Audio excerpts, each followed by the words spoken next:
Hello, in this video I want to show you how to set up custom LED lamp notifications on ZTE Axon 20.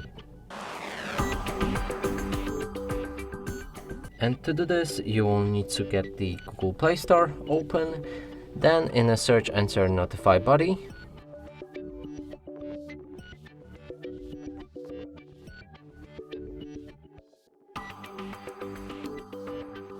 Install it.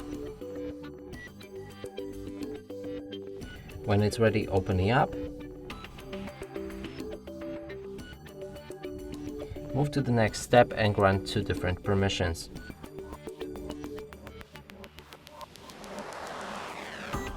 Last right here is battery optimization, which is optional to disable. I'm gonna leave it enabled and proceed. From now we can use the app, and there's 4 different tabs: user, system, active, and the settings. In user you can select and allow any app to get the custom LED lamp notifications.